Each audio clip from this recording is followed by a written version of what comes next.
In the previous video, we explored the basic principles of high-intensity interval training or HIIT. In this video, let's apply those principles and figure out how to develop an exercise program using HIIT. The two most important components in a HIIT program is utilizing maximal heart rate and the Borg rate of perceived exertion, RPE, scale. We have seen in previous videos how we can calculate our estimated maximum heart rate. So, what is Borg scale? It is a tool used to measure the subjective intensity of physical activity. The Borg RPE scale ranges from 6 to 20, with higher numbers indicating higher levels of perceived exertion.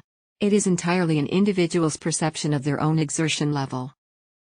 Using the Borg RPE scale, an individual rates their perceived exertion level based on the overall physical sensations they experience during exercise.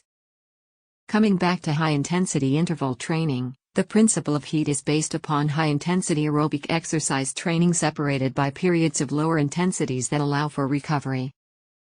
Numerous clinical papers have been published establishing the relationship between high-intensity work and recovery interval.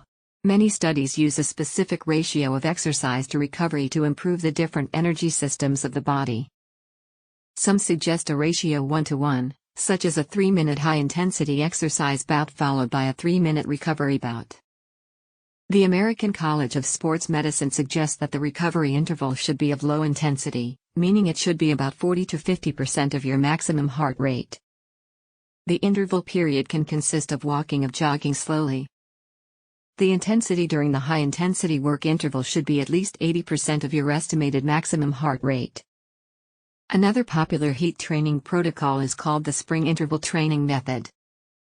In this method, the exerciser does about 30 seconds of sprint or near full-out effort followed by 4 to 4.5 minutes of recovery. This combination is repeated 3 to 5 times. This is an example of another published guidelines for HIIT workout.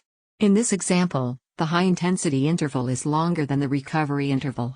In this study, the exerciser is advised to reach the heart rate, HR, target zone in the first 4 minutes of high-intensity interval. In subsequent high-intensity intervals, it is recommended to reach the HR target zone by halfway point, at 2 minutes.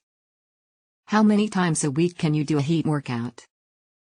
HIIT workouts are more exhaustive workouts. Therefore, a longer recovery period is often needed.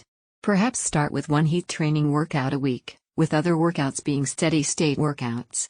As you feel ready for more challenge, add a second HIIT workout a week, making sure you spread the HIIT workouts throughout the week. The first step before embarking on an exercise program is ensuring you are physically ready. Pay a visit to your physician and do a fitness testing. You can even do a screening by answering the PAR-Q questionnaire that is easily available on the internet.